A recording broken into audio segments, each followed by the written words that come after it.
देखो, LPG, liberalisation, privatisation and globalisation, 1991 में ये पॉलिसी हमारे पास आई थी।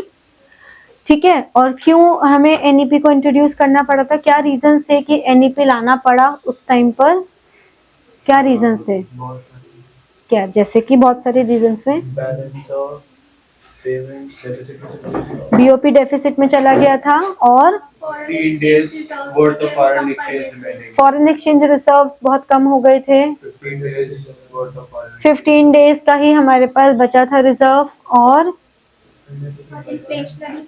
डिफ्लेशनरी प्रेशर्स, फिस्कल डेफिसिट बढ़ रहा था। It was a condition by WHO and World Bank. By World Bank and IMF. जब हमने कोलैबोरेशंस की बात की, हमने वर्ल्ड बैंक से लोन मांगा, तो उन्होंने कंडीशन रखी कि अपनी इकोनॉमी को, जो आपने इतना क्लोज इकोनॉमी की फॉर्म में रखा है, इसको थोड़ा ओपन रखना पड़ेगा और दूसरी कंट्रीज के साथ भी ट्रेड करना पड़ेगा, तभी हम आपको देंगे।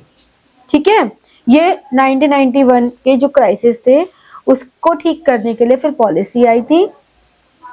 उस पॉलिसी को उस समय जो हमारे फाइनेंस मिनिस्टर थे मिस्टर मनमोहन सिंह, उन्होंने इंट्रोड्यूस किया था, and that was the very very good policy at that time, because जो डेवलपमेंट हमारी कंट्री 1947 से 1991 तक नहीं कर पाई थी, इतने सालों में 44 ईयर्स अराउंड में नहीं कर पाई थी, उससे मैनी टाइम्स ज्यादा डेवलप हमने न्यू इकोनॉमिक पॉलिसी इंट्रोड्यूस करने के 10 साल के बाद कर ली। ठीक है, तो जब इस चैप्टर में से क्वेश्चंस आते हैं तो हर एक कंपोनेंट की डेफिनेशन आती है। तो जैसे ही लिबरलाइजेशन आएगा, तो लिबरलाइजेशन जैसे ही आता है आपको ये लिखना होता है कि लिबरलाइजेशन मतलब हमने जितने भी नॉर्म्स थे, प्रोसेस थे, उनको इजी कर दिया, हमने लाइसेंसिंग हटा दी, कोटा सिस्टम हटा दिया, ये तो लिबरलाइजेशन हो गया।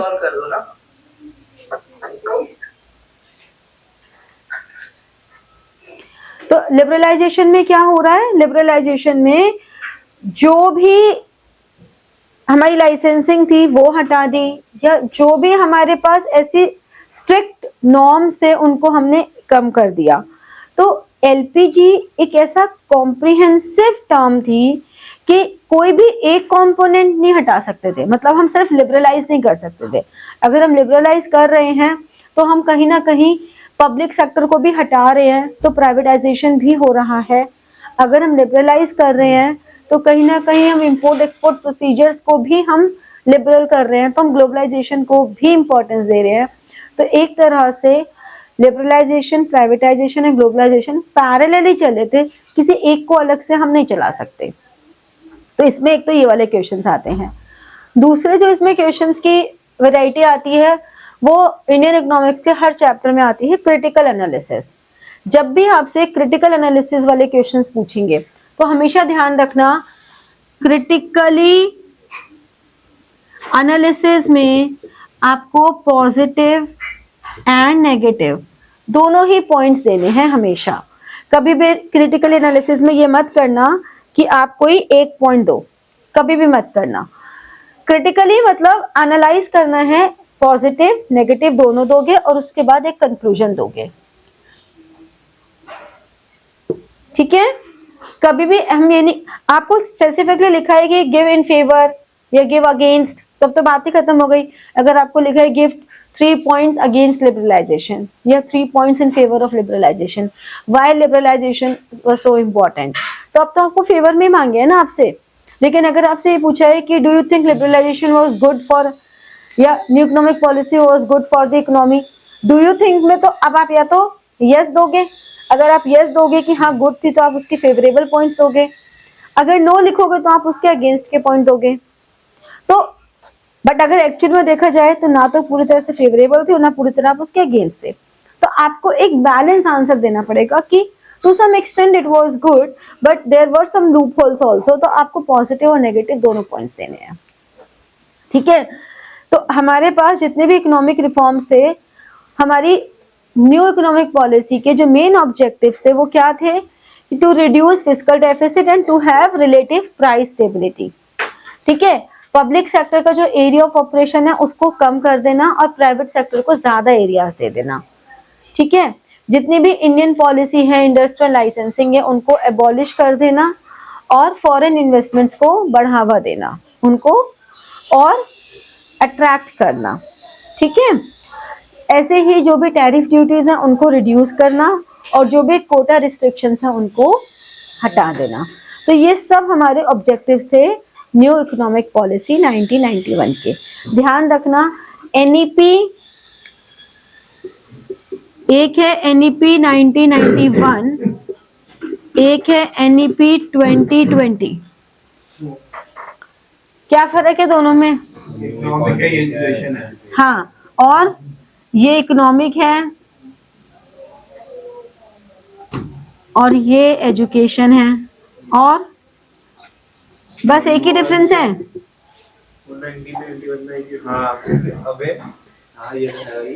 चलो भाई है भाई, ये भी है भाई, 1991 में आई थी और 2020 में आई थी। अरे यार ये तो जबरदस्ती के डिफरेंशिएशन हो गए। थोड़ा सा एक ही वर्ड सुनना चाहती हूँ मैं, थोड़ा इंटेलिजेंट आंसर दे दो कोई, एक ही वर्ड चाहिए बस मुझे।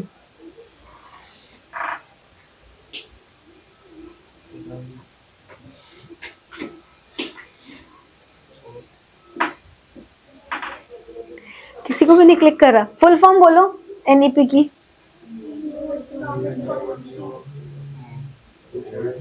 और वो क्या है?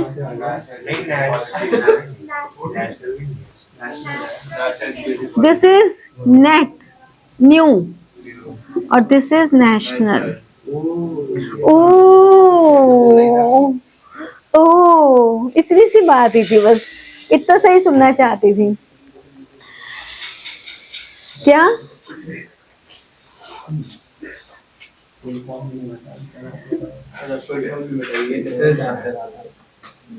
फिर जब हमारे पास न्यू इकोनॉमिक पॉलिसी आई तो एक इसकी डिमांड साइड थी और एक इसकी सप्लाई साइड थी। क्या मतलब वो डिमांड साइड और सप्लाई साइड का? अच्छा, डिमांड साइड और सप्लाई साइड का मतलब क्या हुआ?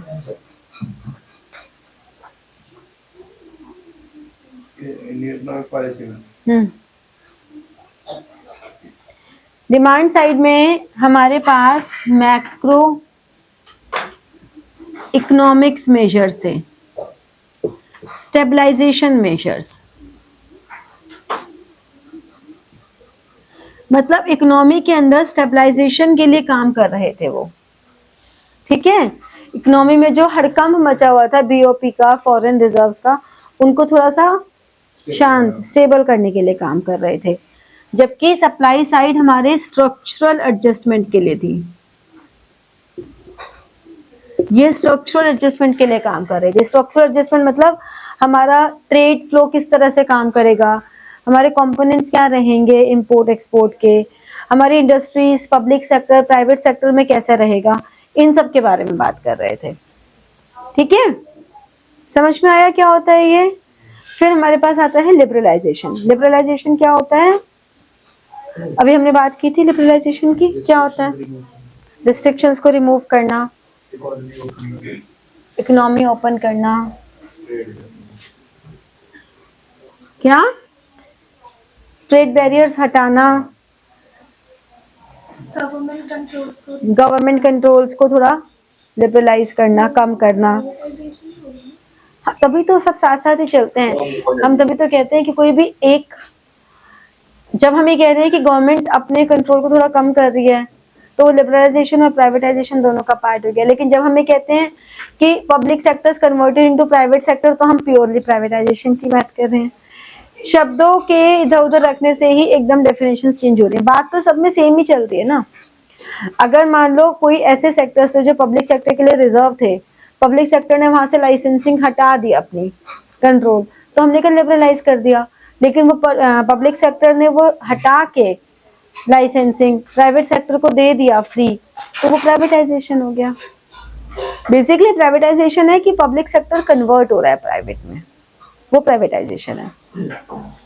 तो जब हमने लिबरलाइजेशन मेजर्स लिए तो लिबरलाइजेशन मेजर्स में कौन कौन से मेजर्स थे? मैं इसमें छोटे छोटे चार्ट्स बनवा देती हूँ तुम्हें, तो वो चार्ट्स बनाने से तुम्हें थोड़ा इजी हो जाएंगे, जो हेडिंग्स है उनको लर्न करना। ठीक है, तो रजिस्टर निकाल लो, चार्ट्स बना लो या फिर स्पाइरल में ही बना लो। देखो, लिबरलाइजेशन में हमारे पास 5 रिफॉर्म्स आए। First, industrial sector reforms, financial sector reforms, tax reforms, foreign exchange reforms and trade policy reforms. ठीक है, ये 5 रिफॉर्म्स आए हैं। सबसे ज्यादा लिबरलाइजेशन में ही आया है।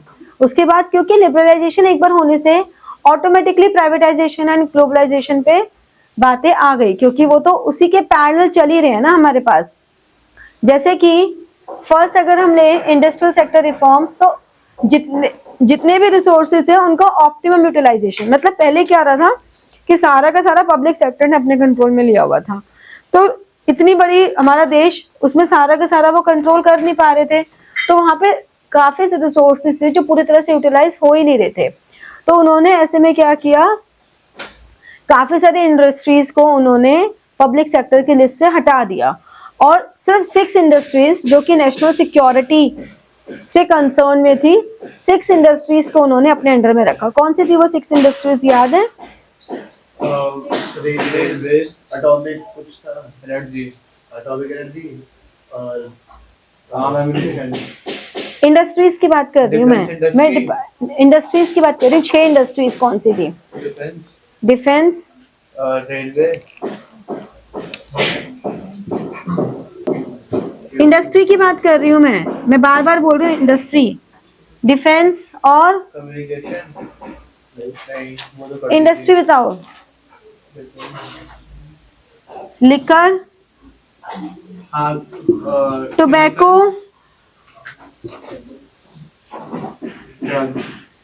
टोबैको और drugs and pharmaceutical, drugs and pharmaceuticals और 2 और बची हैं अभी, हजार्डियस केमिकल्स, डेंजरस केमिकल्स जिसे हम कह सकते हैं हजार्डियस या डेंजरस केमिकल्स। और एक कौन सा बचा? Industrial explosives. हाँ वही।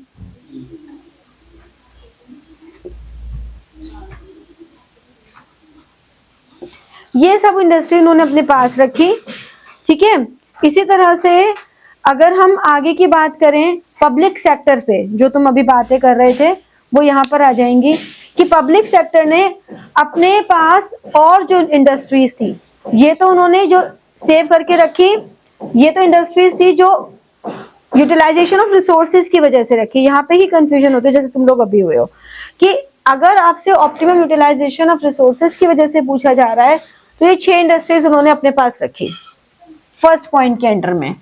लेकिन कॉन्ट्रैक्शन ऑफ पब्लिक सेक्टर में करें तो कॉन्ट्रैक्शन ऑफ पब्लिक सेक्टर में जो रिजर्व सेक्टर था पब्लिक का वो 17 था, जिसको उन्होंने कम करके 3 पे ले आए थे।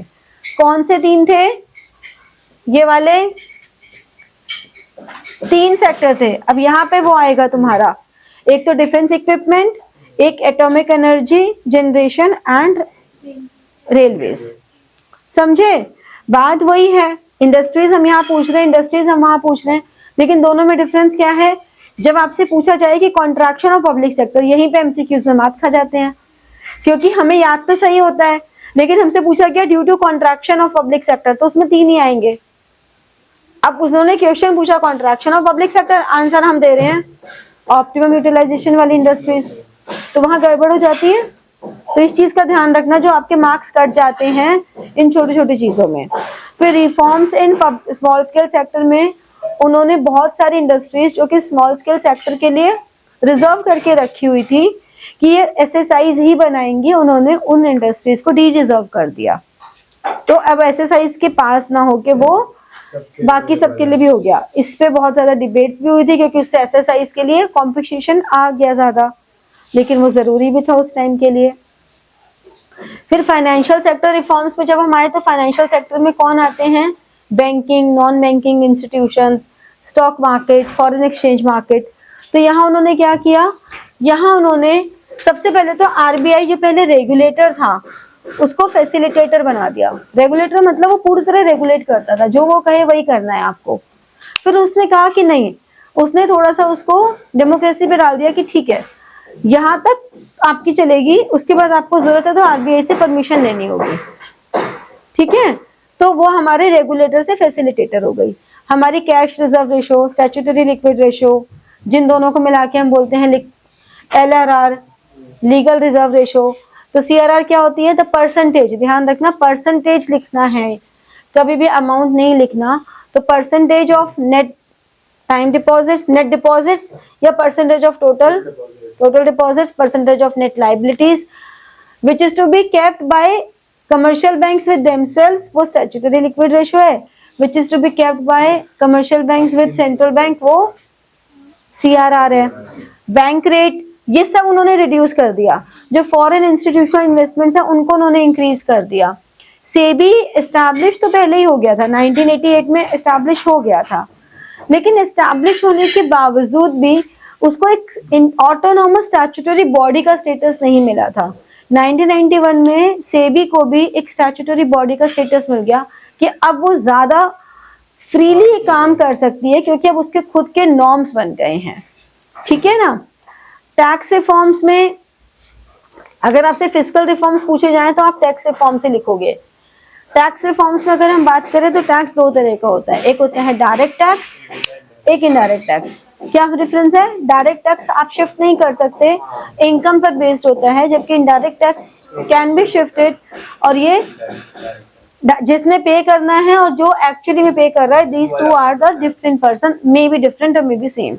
बट डायरेक्ट टैक्स में तो जिसने पे करना है और जो एक्चुअली पे कर रहा है वो सेम ही है। तो पहले हमारा जो टैक्स पूरा स्ट्रक्चर था वो काफी कॉम्प्लिकेटेड था, उसकी वजह से टैक्स इवेशन बहुत ज्यादा होते थे।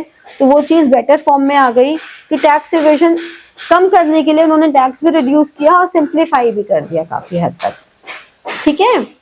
फिर फॉरेन एक्सचेंज रिफॉर्म्स की बात करें तो फॉरेन डायरेक्ट इन्वेस्टमेंट्स जो पहले बहुत ही नॉमिनल सी हुआ करती थी उसको उन्होंने बढ़ा के 51% पे ले आए कि now they can invest up to 51% in all the institutions. इसका सबसे बड़ा बेनिफिट हमारे यहाँ इंश्योरेंस सेक्टर को मिला था, क्योंकि इंश्योरेंस सेक्टर प्राइवेटाइज हुआ। पहले सिर्फ लाइफ इंश्योरेंस कॉर्पोरेशन थी एक, ठीक है, लेकिन फिर बाद में जब हमारे पास बहुत सारी कंपनीज आई तो उन्होंने कहा कि आप किसी भी फॉरेन कंपनी से कोलैबोरेशन करो, लेकिन उस कोलैबोरेशन में उस फॉरेन कंपनी को एटलीस्ट 20 इयर्स का एक्सपीरियंस होना चाहिए इंश्योरेंस के बिजनेस का। उनके साथ आप कोलैबोरेशन कर सकते हो जिससे कि आपको उनके एक्सपीरियंस का बेनिफिट मिले। अब तो खैर पॉलिसी आई इतने दिन हो गए कि इंडियन कंपनीज ही बहुत सारी हैं जो 20-20 साल से हैं, तो कोई परेशानी नहीं है। लेकिन तब जितनी भी इंडियन कंपनीज इंश्योरेंस की ओपन हुई थी उन सबको किसी न किसी फॉरेन कंपनी से कोलैब करना पड़ा था ड्यू टू दिस रीजन। और फॉरेन इन्वेस्टमेंट्स आई हैं तो कंट्री को तो बेनिफिट होगा ही, टेक्नोलॉजी भी आई रही है। अगर ऐसी कोई फॉरेन टेक्नोलॉजी जिसमें 1 करोड़ तक की इन्वेस्टमेंट है तो उसको उन्होंने फ्रीली कर दिया कि उसमें ज्यादा अपनी तामझाम नहीं लगाएंगे, आप आराम से करो उसमें इन्वेस्टमेंट, ठीक है। फिर ट्रेड पॉलिसी रिफॉर्म्स, ये हम सारा डिस्कस कर चुके हैं कि अबॉलिशन ऑफ लाइसेंसिंग, क्वांटिटेटिव मतलब कितनी अमाउंट आप इंपोर्ट कर सकते हो उस रिस्ट्रिक्शन को उन्होंने रिमूव किया। एक्सपोर्ट प्रमोशन मेजर्स बढ़ाए, एक्सपोर्ट करेंगे तो फॉरेन करेंसी आएगी, टैरिफ को रिड्यूस किया। तो ये सारे रिफॉर्म्स हमारे थे जो लिबरलाइजेशन के थे। फिर हम अगर प्राइवेटाइजेशन पर आए तो प्राइवेटाइजेशन में तो सारा क्या है हमारा, पब्लिक सेक्टर को प्राइवेट में कन्वर्ट करना। 2 तरीके से हो सकता है, कैसे हो सकता है, एक तो improving the government financial composition, या तो हम गवर्नमेंट का फाइनेंशियल कंपोजिशन बढ़ाएं या हम एग्जिस्टिंग ही रखें लेकिन उसकी परफॉर्मेंस को बढ़ा दें। तो या तो गवर्नमेंट के फाइनेंशियल स्ट्रक्चर में हमारा जो रेशियो है उसको चेंज कर दें, और या फिर हम क्या कर सकते हैं, परफॉर्मेंस को इंक्रीज कर सकते हैं, ठीक है। अब अगर हमें कंपोजिशन बढ़ाना है फाइनेंशियल तो क्या करेंगे, या तो अपने एसेट सेल कर देगी गवर्नमेंट, डिसइन्वेस्टमेंट्स हो गई, या फिर इंटरनल मार्केट से या कैपिटल मार्केट से मनी रेज करना स्टार्ट कर देगी, ठीक है। और अगर अपनी परफॉर्मेंस इंक्रीज करनी है तो वो न्यू टेक्नोलॉजी लाएंगे, पब्लिक जो हमारा पीपीई मॉडल है, पब्लिक प्राइवेट पार्टनरशिप वाले मॉडल पे काम करेंगे ताकि एफिशिएंसी बढ़े। तो इससे काफी तरह से हम कर सकते हैं, जैसे कि बहुत सारे इसके पॉइंट्स फेवर में भी आए, अगेंस्ट में भी आए, क्योंकि every concept will have pros and cons. ऐसा नहीं होता कि ये प्लस ही होगा या माइनस ही होगा, सबके अपने अपने फायदे नुकसान है। तो प्राइवेटाइजेशन को लेके काफी लोगों ने कहा कि अगर प्राइवेट सेक्टर के पास चला जाएगा तो वो सिर्फ प्रॉफिट मोटिव के लिए काम करेंगे, तो सोशल वेलफेयर का क्या होगा फिर। जबकि फेवर में ही आया कि अगर थोड़ा सा कॉम्पिटिटिव हो जाएंगे तो गवर्नमेंट सेक्टर भी ज्यादा अच्छा काम करने लगेंगे, and this is true also. जैसे ही प्राइवेटाइजेशन हुआ, हमारे जो नेशनलाइज्ड बैंक थे वो ज्यादा अच्छा काम करने लग गए उसके बाद से। वरना पहले सोच सकते थे कि हमारे नेशनलाइज्ड बैंक्स की भी ऐप होगी, नेट बैंकिंग होगी, लाइन में खड़े होते थे 2-2 घंटे, लेकिन अब नहीं होना पड़ता ना। तो ये फर्क तो पड़ा ही है।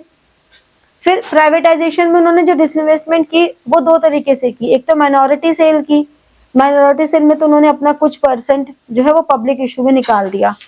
एक उन्होंने की स्ट्रैटेजिक सेल, जिसमें गवर्नमेंट ने 51% अपना बाहर शेयर सेल कर दिया, ठीक है। माइनॉरिटी में तो उन्होंने पब्लिक को दे दिया थोड़ा थोड़ा शेयर, लेकिन स्ट्रैटेजिक में उन्होंने फर्म्स को भी दिया कि 51% हम देने को तैयार हैं। फिर नवरत्नास की पॉलिसी लेकर आए। नवरत्नास की पॉलिसी क्या थी? नवरत्नास थे, मिनी रत्नास थे।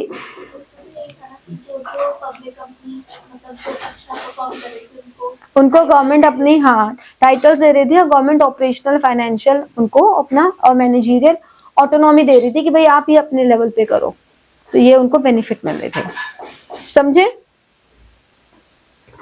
फिर नेक्स्ट हमारे पास आया ग्लोबलाइजेशन। ग्लोबलाइजेशन का मतलब अब तक हम अच्छे से समझ चुके हैं कि ग्लोबलाइजेशन क्या है। Interdependence among different countries for technology, for investment, for trading of goods and services, for communication. हर मामले में आप एक दूसरे के साथ एक्सचेंज प्रोग्राम्स चलाओ। तो यानी कि ग्लोबलाइजेशन क्या कह रहा है कि हर कंट्री आपस में ट्रेड करे और free flow of goods and services हो, ठीक है। तो ग्लोबलाइजेशन के फेवर में क्या पॉइंट्स हैं? न्यू टेक्नोलॉजी मिल जाएगी, हमारा जो पूरा इंफ्रास्ट्रक्चर है वो रिस्ट्रक्चर हो जाएगा, फॉरेन कैपिटल आएगी, फॉरेन रिजर्व्स आएंगे, ठीक है ना। नुकसान क्या है? ये तो हमने बता दिया, पॉवर्टी खत्म हो जाएगी, एम्प्लॉयमेंट बढ़ेगी, डिपेंडेंस बहुत ज्यादा हो गई तो मुश्किल है, फॉरेन इंटरफेरेंस हो जाएगी, स्मॉल बिजनेस के लिए कॉम्पिटिटिव हो जाएगा, अपनी जो बेसिक हमारी कल्चर है उस कल्चर पे बात आ सकती है कि कल्चर हैम्पर हो सकती है, हुई भी है, लोकल प्रोड्यूसर्स के लिए भी दिक्कतें खड़ी हो सकती हैं, इनइक्वालिटीज खड़ी हो जाएंगी। तो इन सब के लिए, बट इन सब से ऐसा हुआ नहीं था कि बहुत ज्यादा खराब हो, स्थिति तो अच्छी हुई थी। इंडिया की पॉपुलेशन इतनी ज्यादा है कि इतनी पॉपुलेशन के लिए जरूरी भी था, अगर ये नहीं करते तो खाली इंडिया में इतने रिसोर्स कहाँ से लेकर आते। जैसे आउटसोर्सिंग आ गया, आउटसोर्सिंग तो बहुत ही बढ़िया रहा, आउटसोर्सिंग से इंडिया के बहुत लोगों को एम्प्लॉयमेंट आज भी मिली हुई है। और आउटसोर्सिंग से नुकसान ये जरूर हुआ कि हमारे यहाँ का जो कल्चर है वो काफी हैम्पर हुआ है, तो वो नुकसान हुआ है। आउटसोर्सिंग से हमारे उनके फेस्टिवल की छुट्टियां मिलती हैं, उनके यहाँ के सीजन के हिसाब से छुट्टियां मिलती हैं, हमारे यहाँ के सीजन के हिसाब से, हमारे फेस्टिवल्स के हिसाब से छुट्टी नहीं मिलती है, ये है।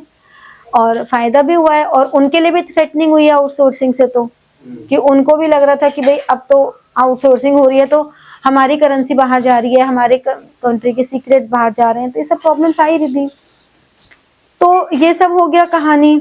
फिर इसमें हमें आईएमएफ और वर्ल्ड बैंक के बारे में बताया कि आईएमएफ क्या है। आईएमएफ 27 दिसंबर 1945 को आया था, और एक्चुअली में फाइनेंशियल ऑपरेशंस उसने स्टार्ट की मार्च 1, 1947 में। तो ईयर तो याद रह ही जाएगा, अपना इंडिपेंडेंस ईयर है। और इसका मेन ऑब्जेक्टिव क्या था कि जो भी आईएमएफ से रिलेटेड कंट्रीज हैं उनको, अंडर डेवलप्ड कंट्रीज को हेल्प करे डेवलप होने में, जो भी कंट्रीज की बैलेंस ऑफ पेमेंट है उनके डिसइक्विलिब्रियम को ठीक करने में, जो भी हमारी एक्सचेंज में इंस्टेबिलिटी है उसको क्योर करने में, ठीक है ना। ये सारे बेनिफिट्स मिल जाएं। तो ये IMF कहता है कि मॉनेटरी जो भी मॉनेटरी इंस्टेबिलिटीज है उनको क्योर करे। फिर वर्ल्ड बैंक क्या था? वर्ल्ड बैंक को हम कहते हैं international bank for reconstruction and development. तो वर्ल्ड बैंक ऐसी ऑर्गेनाइजेशन है जो यूनाइटेड नेशंस ने कहा कि भाई एक वर्ल्ड बैंक रहेगा जो कि जितनी भी हमारी ट्रांजैक्शंस बैंक रिलेटेड ट्रांजैक्शंस है, यानी कि एनवायरनमेंट को प्रोटेक्ट करना भी इनका काम है, एजुकेशनल प्रोग्राम्स भी चलाना इनका काम है, प्राइवेट बिजनेसेस को रेगुलर काउंसलिंग देना और हेल्प करना, उनको प्रमोट करना, इनको फंड करना भी इनका काम है। फंड करना ही काम है फिर? नहीं, सब उनको प्रमोट करना, उनकी पोजीशन को स्ट्रेंथन करना, इक्विलिब्रियम सबको। हाँ, तो 1944 में ये कॉन्सेप्ट आया था, फिर 1946 में ये ऑपरेशनल हुआ और 1949 में उसने पहला लोन अपना दे दिया। ठीक है, फिर WTO आई। WTO 1947 में आई। WTO से पहले हमारे पास GATT हुआ करता था और एट प्रेजेंट अगर 2020 के हिसाब से देखें तो 164 कंट्रीज इसमें आती हैं। WTO क्या करता है? WTO ग्लोबल ऑर्गेनाइजेशन है, पूरी इंटरनेशनल ट्रेड बैरियर्स को, इंटरनेशनल ट्रेड एग्रीमेंट्स को, इन सबको कंट्रोल करने में वो हेल्प करती हैं, जितने भी उनके लीगल इश्यूज हैं उनको हेल्प करती हैं। ठीक है, वो ये फैसिलिटेट करते हैं कि जो भी मल्टीलेटरल ट्रेड या बायलेटरल ट्रेड्स हैं उन सारे ट्रेड को एग्रीमेंट्स को कवर करना कि कोई भी एक कंट्री दूसरी कंट्री को एक्सप्लॉइट ना करे। So it facilitates the implementation, administration and operation of all the multilateral trade agreements। ठीक है, ये कर रही है। और एग्रीमेंट का फिर क्या डिफरेंस है? ट्रीटीज और एग्रीमेंट्स में, ट्रीटीज हमारे एक स्मॉल टर्म के लिए होते हैं कि एक एक्टिविटी के लिए, एग्रीमेंट्स हमारे लॉन्ग टर्म के लिए हो रहे हैं। ठीक है, तो LPG के बाद हमारी काफी अचीवमेंट्स हुई, GDP भी बढ़ी, एम्प्लॉयमेंट रेट बढ़ी, पॉवर्टी कम हुई, फॉरेन एक्सचेंज बढ़े, इन्फ्लेशन कंट्रोल में आया। तो इन ओवरऑल कभी भी आंसर में ये मत लिखना कि NEP बेकार थी। नेवर, NEP बिल्कुल भी बेकार नहीं थी। तो इसलिए बिल्कुल एक आउटराइट स्टेटमेंट मत देना। अभी पीछे कोई टेस्ट में किसी ने तो दी थी ना, नहीं, हाँ कुछ, तो ये इस तरह की आउटराइट स्टेटमेंट्स मत देना कि ये तो बिल्कुल ही गलत था। भाई बहुत पढ़े लिखे लोग बैठे हैं जो ये काम कर रहे हैं, तो अभी आप उस लेवल पे पहुंचे नहीं हो कि आप इस चीज को टोटली बोल दे तो गलत ही था। जैसे demonetisation, that was completely wrong, ऐसे कभी नहीं लिखना। एक आएगी उम्र जब आप ये लिख सकते होगे, लेकिन अभी आप उस पोजीशन में नहीं हो कि आप कंप्लीटली इतने बड़े बड़े इवेंट्स को डायरेक्टली बोल दो नहीं नहीं ये तो बिल्कुल ही गलत है। तो ऐसे नहीं करना, ठीक है, तरीके से आंसर देना है। और चैलेंजेस भी आए थे क्योंकि एक्सेप्टेबिलिटी नहीं थी, हमारी पॉपुलेशन इतनी ज्यादा थी, कंपटीशन इतना ज्यादा था, रिसोर्सेज इतने कम थे, तो कहीं ना कहीं थोड़ा सा ऑक्यूपेशनल स्ट्रक्चर बहुत डिफरेंट था। तो ये सब प्रॉब्लम्स भी आई थी। और ऐसा नहीं था कि टैक्स रिफॉर्म्स आ गए तो टैक्स इवेजन कम हुआ, टैक्स इवेजन फिर भी हो ही रहा था और आज भी हो ही रहा है, चाहे आप कितना भी सिंप्लीफाइड कर दो। हाँ, जिसने देना है वो देगा, जिसने नहीं देना वो नहीं देगा। तो that's all, now the chapter is over in brief. मैं तो एक सांस में बोलती चली गई हूँ। हाँ चलो, तो like, share and press the bell button for getting your notifications and comment. ठीक है, thank you.